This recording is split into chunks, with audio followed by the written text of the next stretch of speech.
DJ Sandeep Higil.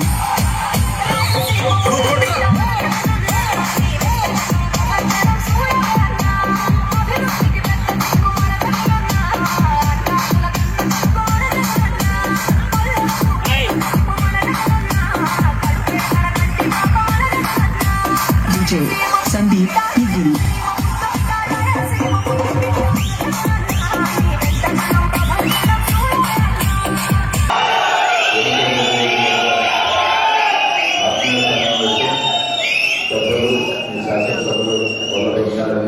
అలాగే మన Guntur west శాసనసభ్యులు మందర కిరణ్ గారికి, వేదిక మీద ఎంపీటీసీలు, మార్కెట్ చైర్మన్లు, ఇంకా ఎంపీటీసీలు, సర్పంచులు, నాయకులు అందరికీ కూడా పేరు పేరు ధన్యవాదాలు.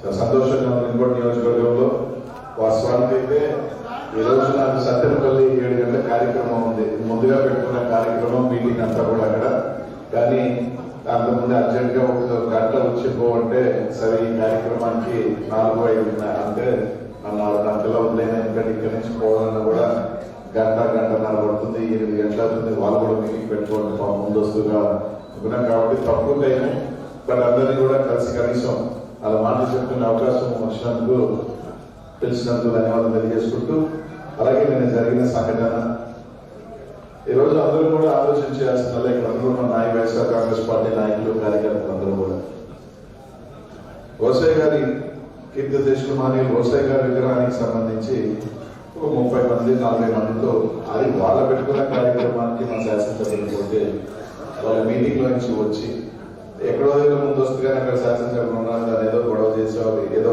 విగ్రహాన్ని చేసేవాళ్ళు, మళ్ళీ మన మీద నెట్టాలని చెప్పి ఈరోజు 500 మంది పైగా 500 మంది పైగా అక్కడికి రావటం, వచ్చి రచ్చ చేయటం, వాళ్ళు ఇసరటం.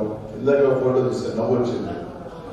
వైసీపీ గుండాలు ఆర్యవైశ్య సోదరుల మీద దాడి, వాళ్ళని పరామర్శించేది వెళ్ళిన తెలుగుదేశం పార్టీ నాయకులు. సరే ఎవరిని పరామర్శించకపోయారా అంటే అక్కడ వైసీపీ కౌన్సిలర్ భర్తని వాళ్ళకి అది దాడి జరిగింది వైసీపీ కౌన్సిలర్ భర్తకి, పైన మాత్రం వైసీపీ గుండాల దాడికి దాడైతే వైసీ సోదరులంట, దానికి ఇవే పరామర్శ. ఇంతకన్నా ఎంత డ్యామేజ్ అయిపోయాం, నీచానికి దిగజారి దాన్ని ఒకటి రాసుకొని మళ్ళీ 30 మంది ఉన్న వాళ్ళ గుండాల 500-700 మంది అక్కడ సంబంధించి అక్కడ పార్టీ కార్యకర్తలు కూడా పట్టుబడి 15 మంది లేదు, కాబట్టి ఆర్యవేశ సోదరులు ఉన్నారు, మహిళలు ఉన్నారు, వచ్చి గొడవ చేసి రాళ్ళు విసిరి చేసి దాన్ని మళ్ళీ తిప్పి రాయడం అనేది ఇంతకన్నా బాధాకరం లేదు. కొన్ని చూశాను ఫోటోలు కూడా. రోజు మనందరం కూడా ఆలోచన చేయాలా. ఈ 5 సంవత్సరాలలో నేను కూడా చూస్తా ఉన్నాను, గత 1.5 సంవత్సరం నుంచి ముందు లేనంతగా కొంతమంది ఇన్ఛార్జ్ వేసిన తర్వాతే ప్రాంతాల్లో గొడవ జరగడం, ఇంకా ఫ్యాక్షన్ జరగడం, కారణాలకి ఎవరెవరు వస్తే ఎందుకు పోయిందని కూడా ఆలోచన చేస్తున్నారు. 5 సంవత్సరాలలో చాలా మంది చెప్తారు, ఎన్నో మొన్న చూశాను నేను, బూతులు మాట్లాడే బ్రహ్మనాయుడిని ఓడించాలా అని మాట్లాడి. వాస్తవే బ్రహ్మనాయుడు గారికి కొంచెం ఆవేశం ఉండొచ్చు, తప్పులేదు. ఆవేశం ఉన్నవాడి మనసు ఎప్పుడూ కూడా మంచిదే. కాముగా ఉండి వెనక పొడిచేవాడి కన్నా ఉన్నది ఉన్నట్టుగా ముఖాలుగా చెప్పాడు. కల్పసం లేని వాడు ఎప్పుడు కూడా నేరుగానే ఉంటాడు. మనసులో దాచిపెట్టుకొని కుట్ర చేయాలి, కుతంత్రం చేయాలని మీ శాసనసభ్యులకు ఎప్పుడు లేదు. కొద్దిగా ఏంటంటే వాళ్ళలాగా కొంతమంది పెద్ద పెద్ద చదువులు చదువుకోలేదు కాబట్టి కొంచెం తెలియదేవుగా కొంచెం మొరటి మనిషి, లేకపోతే మీలో మనలో ఒకటి కాబట్టి ఆవేశమైన కోపమైన మన వాడుక భాషలాగే ఉంటుంది అంతే తప్ప, ఎందుకంటే ఇక్కడ చాలా మంది కూడా మనల్ని టక్కన మాట్లాడుతుంటే ఏదైతే మాట్లాడతామో అదే భాషలో మీ శాసనసభ ఒక చదువుగా మంచితనంగా మన అని ఆ స్పీడ్ గా మాట్లాడారు తప్ప దాన్ని ఎప్పుడు కూడా ఒక మంచితనం బోలతనం ఉంటుంది. బోలర్ ఉన్నాడని తెలియజేస్తున్నాను. అంతేగాని కాముగా ఉండి కుదిరి కోసి వెళ్ళిపోయేదానికన్నా కూడా ఇది 1000 రెట్లు చాలా మేలని చెప్పిన దానికి కూడా తెలియజేస్తాము. ఇప్పుడున్నంతా నాయకులందరూ కూడా అలాగే చెప్పాడు, తక్కువ టైంలో ఇంత పెద్ద మంది వచ్చేది అంటే ఈ పార్టీ వాళ్ళకి అర్థమైందా వైఎస్ఆర్ కాంగ్రెస్ పార్టీ బలమేంటో శక్తి ఏంటో. వైఎస్ఆర్ కాంగ్రెస్ పార్టీ ఎమ్మెల్యేను ఓడగొడతాం, ఖచ్చితంగా చెప్తాను. తిరుకోట నియోజకవర్గం అతి పెద్ద మెజార్టీలో మళ్ళీ గెలవబోతాం వైఎస్ఆర్ పార్టీ.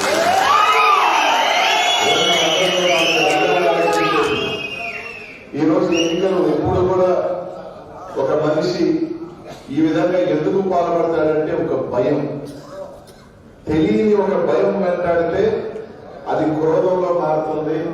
ఏదో ఒకటి చెయ్యాలన్న ఒక కసి పెరిగి ఇట్లాంటి కార్యక్రమాలు తప్ప నిజంగా మీరు ప్రజలు గెలవగలుగుతారు అని భయం. ఎందుకంటే గెలిచేవాడు ఏం చేస్తారంటే గొడవలు వచ్చినా కూడా సర్దుకోవడం సమయం మనం ఎలక్షన్ వస్తుంది, మనం గెలుస్తున్నాం, ఎందుకు ఈ టైంలో కొడతాం, అవతల రెచ్చగొడుతుంటాడు.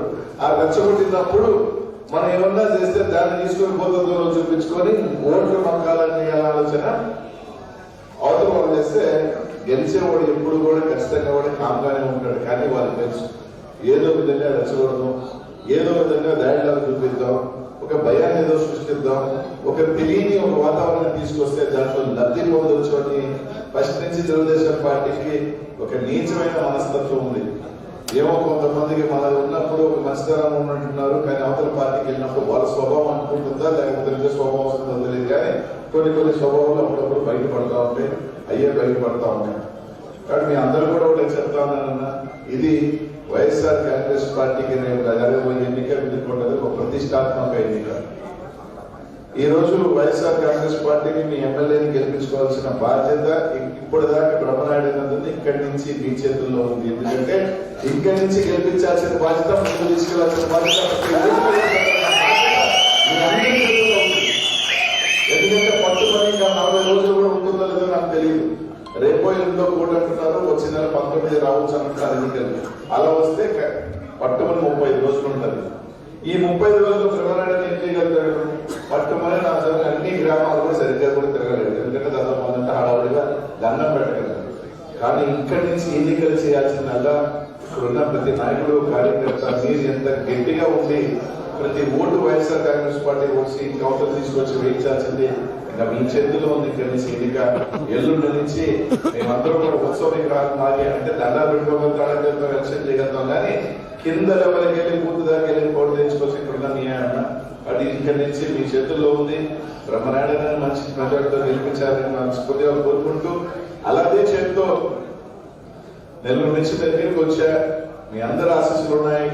పల్నాడులో మంచి మెజార్టీతో గెలుస్తానని ఒక నమ్మకంతో ఈరోజు జగన్మోహన్ గారు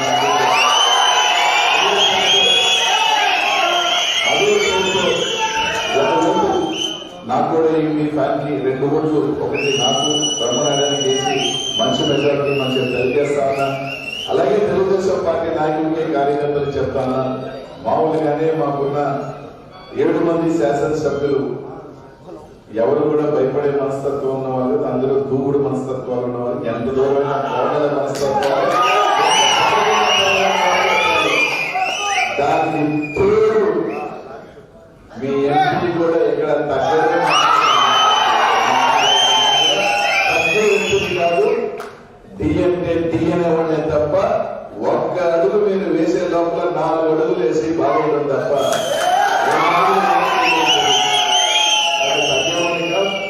తగ్గే మనస్తత్వం తెలియదు. మంచిగా ఉంటే చాలా మంచిగా ఉంటాం, గౌరవిస్తే చాలా గౌరవిస్తాం. ఒక మాట మీరంటే 4 మాటలు అంటాం, ఒక్క ఈ అంటే 4 కూడా మేము కూడా వేయగలుగుతామని చెప్పి తెలుగుదేశం పార్టీ నాయకులకు మేము చెప్తాము.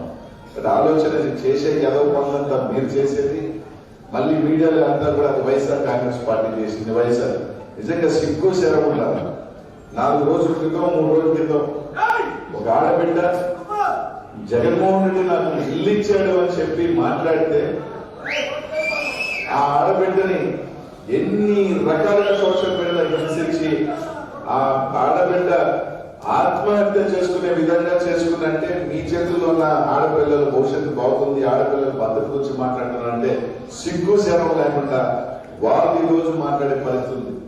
అటు అందరూ కూడా రాష్ట్రంలో ప్రజలందరూ కూడా బాగా నిక్కచ్చిగా ఉన్నారు. జగన్మోహన్ రెడ్డి ఈ రాష్ట్రంలో ఎవరి వల్ల కాదో చెప్పి తెలియజేసుకుంటూ ఈ రోజు ఈ చర్యకి సిద్ధమాల చర్యకి నిజంగా వాళ్ళు కనీసం క్షమాపణ ఆరోగ్య సోదరులకి చెప్పుకుంటారా అది కూడా చెప్పకుండా ఆరోగ్య సోదరులు అందరూ కూడా అడుగు కోరుతున్నాం. 5 సంవత్సరాలు మీరు బ్రహ్మనారాయణ దాంట్లో ఈ టౌన్ లో ప్రశాంతంగా జీవించిన మాట వాస్తవం కాదని అడుగుతా ఉన్నాం. అన్ని రకాలుగా ఈ టౌన్ కి అండదండగా ఉన్న మాట ఈ శాసనసభ్యులు అండగా ఉన్న మాట వాస్తవం కాదని అడుగుతా ఉన్నాం. ఆలోచన చేసి సాయం చేయమని ప్రతి ఒక్కరిని కూడా కోరుకుంటూ మీ అందరి ఇంకా నుంచి మీ అందరి కష్టమే రేపు బ్రహ్మనారాయణ విజయం అది ఎన్ని వేలలో ఉంటుందనేది ఇంకా నుంచి శాసించబోయేది. ఇక్కడున్న మీ నాయకులు, ఇక్కడున్న నాయకులు, కార్యకర్తలే అదే చేతిలో సాయం చేయమని అడుగుతున్నాను. మీ అందరినీ కూడా తెలియజేసుకుంటూ మరోసారి చెప్తా ఉన్నాను, ఏమనుకోవద్దు. ఇక్కడ నుంచి గంట 15 నిమిషాలు ఉంటుంది సత్యనపల్లి ఆ ప్రాంతాన్ని నేను పోవాలంటే వాళ్ళు కూడా 2 గంటల ప్రోగ్రామ్ మొదలు పెట్టుకుంటారు రాంబాబు నియోజకవర్గం కాబట్టి 8-15 గంటల కనీసం ఆ లాస్ట్ కి 4 ముక్కలు చెప్పుకునే అవకాశం ఉంటుంది కాబట్టి తొందరగా వెళ్తున్నానని మాత్రం ఏమనుకోవద్దు. రేపు ఎలాగో మళ్ళీ మీ నియోజకవర్గమే నేను ఇప్పుడు మాట్లాడుకుంటాను. పొద్దున 7 నుంచి సాయంకాలం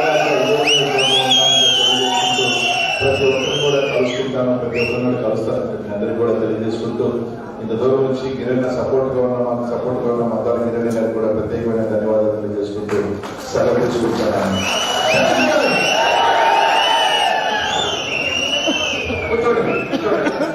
ముఖ్య విషయం కూర్చోడయ్యా బాబు. అది వచ్చిన రోజే కారు మీటింగ్ ఏం చెప్పగా వచ్చింది ఆయన వచ్చిన కార్యక్రమం ఆ పూర్వత్తుల ప్రదర్శన. మనం మన ఆఫీస్ దగ్గర నుంచి